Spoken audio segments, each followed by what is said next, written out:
Welcome to State of the State, the monthly roundup of policy and research for the state of Michigan, brought to you by the Institute of Public Policy and Social Research at Michigan State University, Russ White, and our friends here at MSU Radio Studios. I'm Arnold Weinfeld, Associate Director for the Institute, and joining me are my co-hosts, Institute Director Dr. Mac Grossman and MSU economist Dr. Charlie Ballard. Our guest today will be Dr. Peter Berg, Professor of Employment Relations and Director of the School of Human Resources and Labor Relations at Michigan State University. We'll be discussing the recent UAW organizing victory at Volkswagen in Tennessee and its impact moving forward. Well, Charlie, let's start off with the economy. Seems to be rolling along. What's your take? Rolling along pretty well, and I'll say, I think I've probably said this on our program several times in recent months, but we are doing now better than I or almost any other economist would have predicted a year or a year and a half ago. Economy has continued to grow, labor market has continued to grow. Now, the rate of growth has slowed down some. GDP growth was down in the first quarter relative to the previous quarter, and job growth down a little bit, but still adequate to keep the economy going pretty well. And on the other side, the inflation measure that the Federal Reserve pays the most attention to is now below 3%, 2.7, 2.8. That's not down to their target yet. Their target is 2%. But compared to what we had a year and a half ago, it's a really good improvement. And I think what you have here is a confluence of pieces of good news that I think, if we're a little bit lucky, will allow the Federal Reserve to ease off on its contractionary policies, and that's good news. The wage growth, Dr. Berg will be talking about that in a few minutes. Real wages, inflation-adjusted wages, are growing close to 3%. Certain sectors more than others, but really considering it's only 4 years ago that we had April 2020 was the worst month in the history of the U.S. economy by many measures. And that enormous COVID shock, we have now weathered that, I think, better than a lot of us thought we would. A lot of people are saying that the economy in many ways is back to what it was looking like pre-COVID. It will never be like what it was pre-COVID in every respect. Certainly, commercial real estate is an area where there are long-term changes, because the number of people who are going into the office 5 days a week is just way, way down. So that's one sector that's, I think, permanently changed. Another, commercial real estate that has to do with buildings. The other problem is residential housing prices continue to rise, and that's because we've got a housing shortage in the United States. That's just that's the unfortunate truth. And until we build enough housing to accommodate the demand for housing, we will continue to have upward pressure on housing prices. And that's one of the leading causes of the inflation that we have. Inflation way down from what it was, but still noticeable. And the leading sectors there are the housing sector, auto repairs, that's a big one, meals in restaurants and bars, and also nursing home, because we have a nursing home, a nurse shortage that is pushing up prices in extended care facilities. So, overall, pretty good report. That's the national scene. What about here in Michigan? We seem to be doing pretty well here as well. Yeah, I think Michigan, you can't look at Michigan at any time in the last 60 years without reference to the relative shrinking of the manufacturing sector, which was our huge base with which we were so successful for many decades in the 20th century. And that has shrunk a lot. And that means that over the long haul, the last several decades, we haven't grown as fast as the national average. But we are still doing reasonably well, and our rebound from the COVID recession is sort of in the same ballpark as that of most of the rest of the country. So, Michigan, I think we're doing pretty well. Of course, that's talking about averages, and always you have to step back and say, look, if you're in West Bloomfield, the economy looks pretty darn good. If you're in parts of Detroit or Flint, or if you're in many parts of rural Michigan, if you're in Mayo or Bad Axe, the economy not as good. Although that's really true nationally as well. It's the affluent suburbs all across the country that have done the best. Other regions not so well. But I would give our economy a pretty good grade, both nationally and in Michigan. Now, that said, Michigan's per capita income, as you noted, due to the decline in manufacturing jobs over the last few decades, continues to fall. I think we're 39th now in the country in per capita income. So even though there's some stability here in the economy, we're still not as wealthy as we used to be. No question about it. We have, by all sorts of measures, we have fallen relative to the national average. Now, one measure that I think I should point out, we're not in the 30s in everything of interest. We're in the top 10 in the percentage of our population who have health insurance. And for that, I thank two people mostly. One is Walter Reuther of the United Auto Workers, for many years made expanded health insurance one of their top bargaining priorities.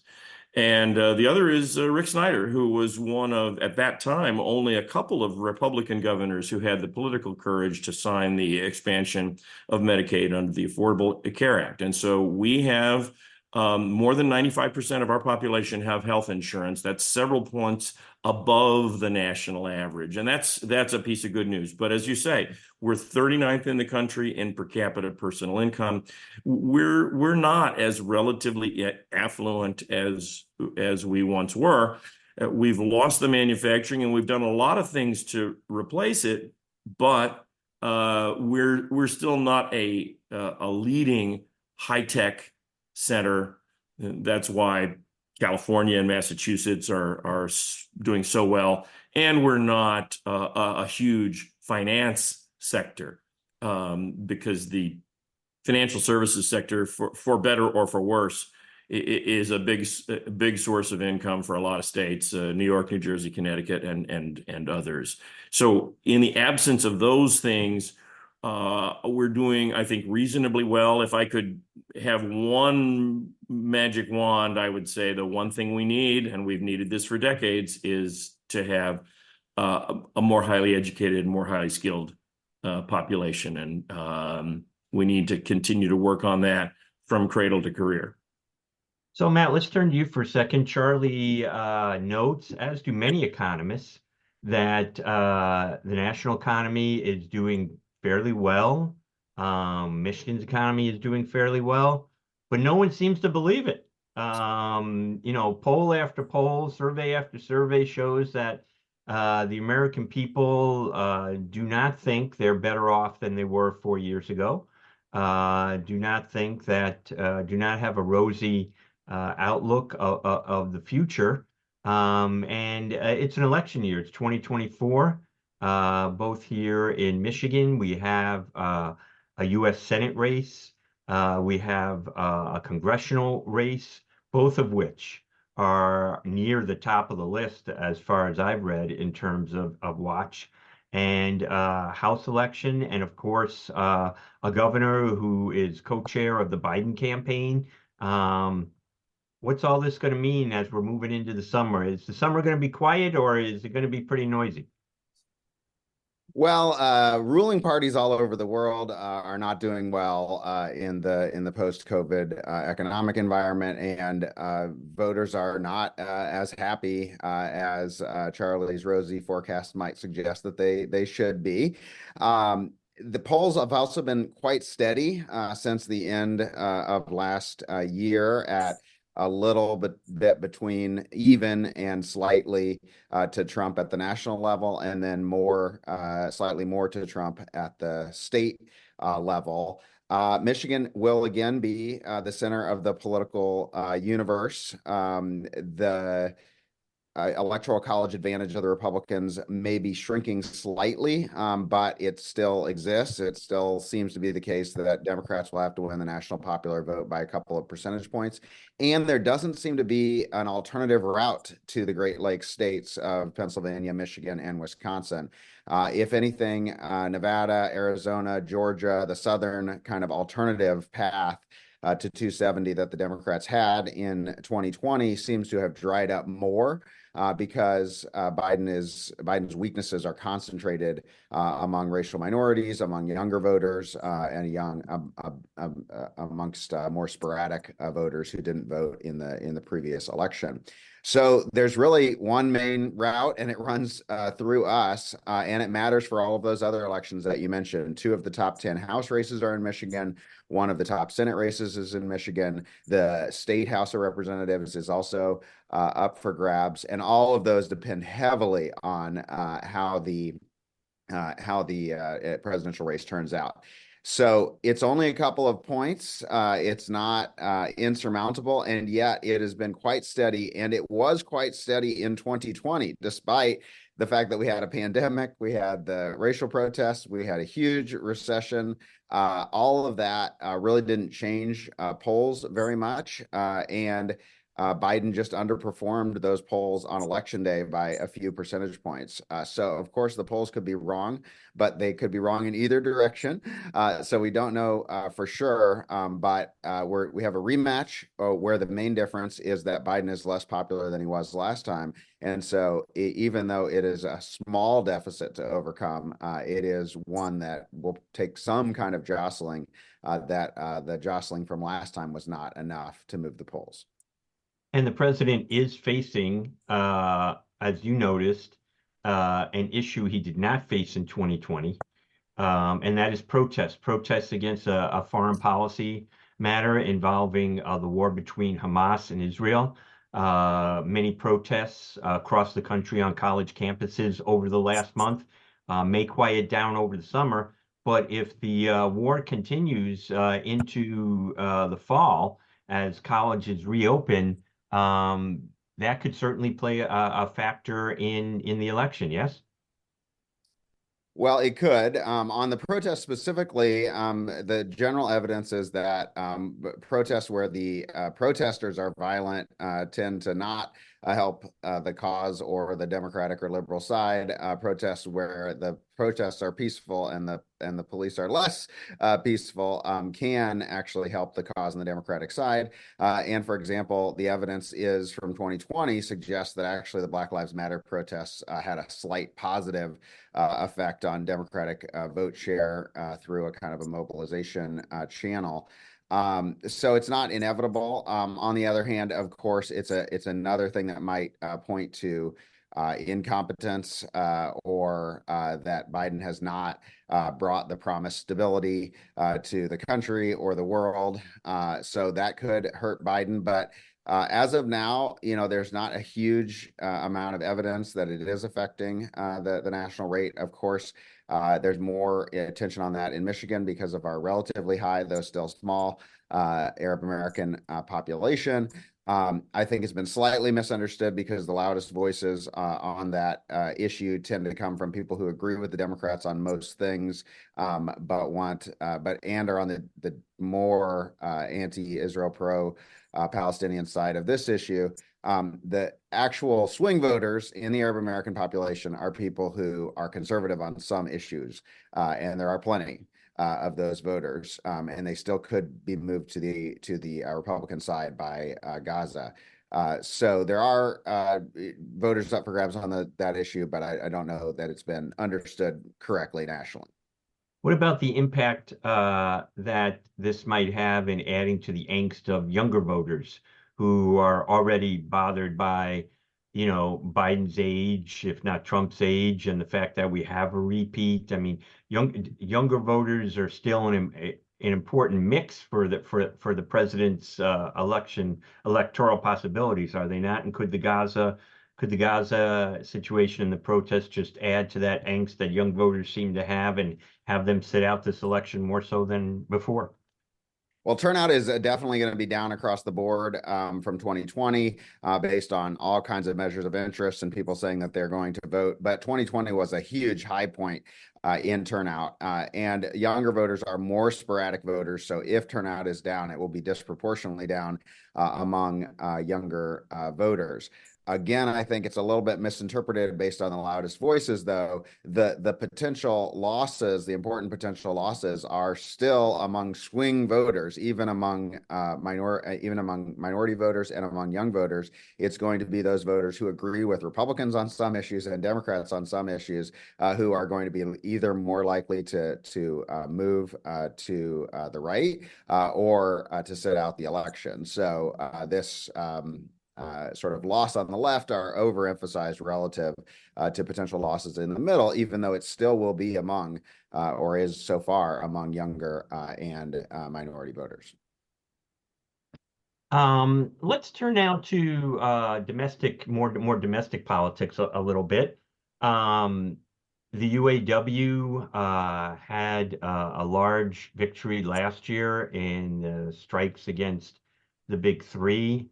More recently in Tennessee, and we'll talk to Dr. Berg about that in a moment. But what are the politics of that, Matt, moving into the election? UAW used to be a large part of the Democratic Party majority, not so much anymore. Many of those voters, blue collar voters, have more and more identified with Trump over the course of time. What kind of a factor do you think the UAW could play in domestic politics in this election? Well, unions are more popular than they have been in a long time in public opinion data, and their support for union actions. The losses that Democrats have suffered in industrial union members and affiliates are mostly because of the education divide, and they have seen gains, for example, in public sector and more educated union member support. So I don't know that it's going to have a huge impact on the election, but it's not something that's likely to be a detriment. And of course, they are trying to take advantage of UAW support. The Democrats are in Michigan. The other interesting thing happening in the political horizon in Michigan is what's happening at the state level. It is interesting that after a dramatic flurry of legislation last year in the first full Democratic majority in 40 years, there's been a big slowdown that was previously being blamed on a lack of a majority, but now lacks that excuse. And it's still the case that the governor has really not seemed to be able to get any of her major policy initiatives this year through a Democratic House and Senate. Now, paradoxically, that actually might be good for the Democrats in Michigan, that there's been a slowdown, because if anything, voters tend to react against state governments that have too much action too fast. Yeah, you have let's talk for a little bit. You have a new book out where you coined a term about the educational gap. Well, what is the term that you coined in the book? I don't think we coined it, but we just talk about the diploma divide The diploma divide, right?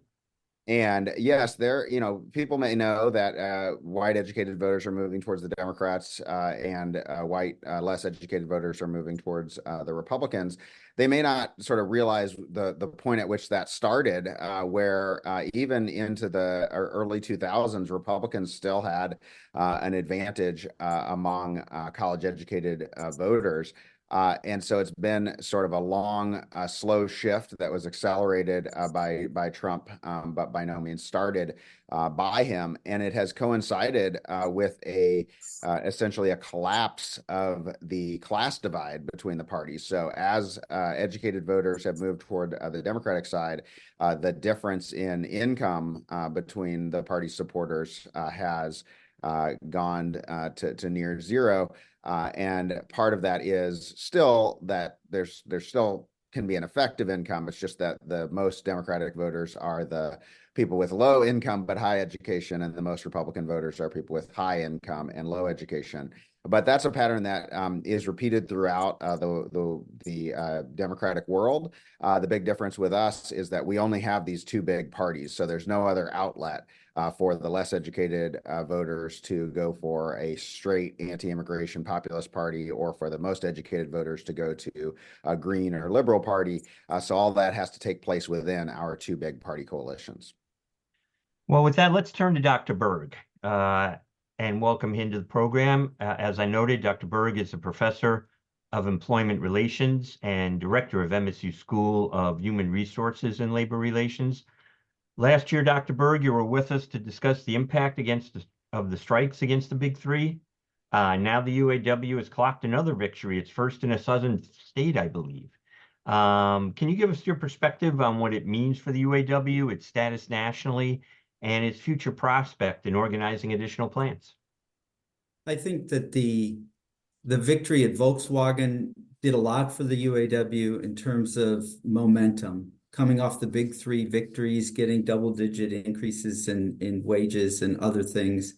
They used that argument for the Volkswagen workers that we're capable, that we can deliver, that we can do this for you. And having a victory at 73% of the vote in favor was interesting in that there was speculation beforehand about, well, would they win or not? They win convincingly. And then it's just accepted that this is a powerful juggernaut that now has some momentum. And they're moving on to Mercedes. Next week, the voting will be at Mercedes. And they've gotten over 50% of the Mercedes workers to sign cards, that is, to indicate that they would vote for the UAW if an election were held. It's unknown whether they'll win at Mercedes, but they're taking that messaging to the Mercedes workers of capability that they can deliver. And Mercedes is in Alabama, so that's the deep South. Is that right? That's right. And, it's interesting that the workers are talking about, that we're no longer going to take the Alabama discount. That's been the rallying cry of the workers, that we take a discount being in the South in terms of lower wages than other auto workers. And so they've got this little catchphrase they're using as a way to sort of rally workers. And I'll ask you the same question I asked Matt. UAW President Shawn Fain has truly become a national figure in these efforts. What do you think is the possibility that he and the UAW may be a political force for President Biden in the upcoming campaign? Used to be that way. Yeah, it did. I mean, I think that as the UAW gets more victories, his political influence expands. Were they to win at Mercedes, I think his political influence rises even more. And the one area, I'd say two things about the UAW in politics. One is the messaging they're using about, we want to support the interests of working people. They've been very consistent about that and really driving that issue home, kind of pitting, there's these rich corporations versus the working person, and the working person needs to get their share. And I think Biden sort of casts himself as also being very supportive of working people. And so there's some alignment there that messaging might resonate with certain voters. The other thing the UAW can do, particularly, I guess in Michigan, maybe more than other places, is get out the vote operations. This has typically been something unions tout and say, we have our members to help get out the vote. I'm not sure how strong that is, but it is still an operation that Democrats can tap into, given the endorsement, to do that. I would say also that in past elections, studies have shown that it's about a 60-40 split of UAW members. 60% go Democrat, 40% go Republican. So this isn't the fact that Shawn Fain says something and everybody votes how Shawn Fain wants them to vote. The members are going to decide on a multiple of issues. But you have in Shawn Fain a much more charismatic, vocal UAW leader that's been very consistent in his messaging, which I think would help influence some folks. And should the UAW be successful in Alabama next week, what are their next targets? Well, I think they're looking at, more than a dozen other plants where they're doing prospecting. They've got more of an organic organizing drive going on at these facilities. In March, they had 30% of cards signed at Toyota's Missouri engine plant and also at Hyundai's factory in Alabama. So those are some possibilities. They want to grow those numbers to get over at least 50%. They've talked about numbers closer to 70% before they would hold an election. So they're going to keep moving through some of these facilities where they think they're strongest and then petition for an election at those places. And I think what's going to happen, Volkswagen, the resistance of management to that was not as strong as, say, it was in Mercedes, and will probably grow as they move through and become, people take it much more seriously. Management will resist harder. And that can be good and bad. Workers will see that and know what's going on, and it may encourage them to vote for the union, or it may not. Charlie, Matt, any thoughts yourself on this matter? I'm wondering whether the UAW is one union in one sector or group of sectors. Do we think that this will have any spillover effects in terms of energizing other workers? Will the people who vacuum the floors in the hotel rooms get join the SEIU with greater numbers, or farm workers or whatever? Do you see any spillover effects into the rest of the economy? Because after all, even with the UAW success, only about 10% of American workers are members of a union. Yeah, will this lead to a higher percent of the workforce being unionized? That will be very incremental. The labor force grows much faster than unions can organize. The procedures we have to hold an election, to get a vote, are very onerous and difficult. You can't employers aren't willing to just recognize the union, so they have to go through these procedures. And so that's why it's very hard to raise union density, the amount of members in the labor force. There's a lot more organizing activity going on now than, say, 5 years ago. So there is a spillover in that more elections are being petitioned, more people want to hold elections, and some of that is rising a wave of where there's some labor shortages, where there's tightness in that labor market. Workers sense that they have more power, and they're going to exercise it in trying to hold elections and gain union representation. And that's not everywhere, but that is pockets of the labor force where that exists. And I think, for public sector, union density has been fairly high, and I think you still see unions strong there. It's in other places like service sector where it's been fairly low, but you can see union organizing. But again, you're not going to raise density organizing one 8-person Starbucks store at a time. And that's been the challenge. You can't organize all of Walmart in one vote. You got to go store by store. And so some of those, while they might be high profile, we wanted an Amazon warehouse, they don't necessarily move the needle in terms of density. You talked about the difficulties in organizing, Dr. Berg. There's also, I believe, a case out there right now being brought that questions the existence of the National Labor Relations Board. Can you talk about that for a moment? Yeah, I mean, this is, I would call it's sort of a backlash. We see a lot of this where I think conservative voices using the court system to sort of remake institutions. And where they feel they have strength in conservative appointments, they say, well, the National Labor Relations Board they're political appointees by the president, and they make decisions about cases, unfair labor practices that might exist that either are done by unions or by management. And when you have a Democratic president, you get more openness typically to union organizing and making the rules towards organizing a bit looser. And then the Republican comes in and undoes some of that and makes it a bit harder.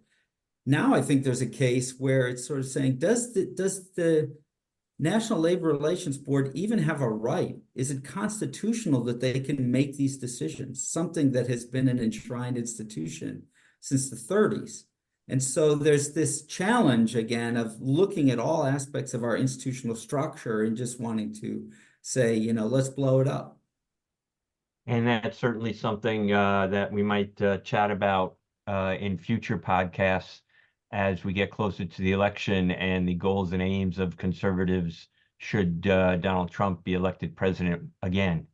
Thank you so much, Dr. Berg, for being with us. Always a pleasure to hear your perspective on these matters. Thank you. That's all the time we have on this edition of State of the State. My thanks again to Russ White and the staff here at MSU Radio Studios for their support of this program. Join us again next month on State of the State.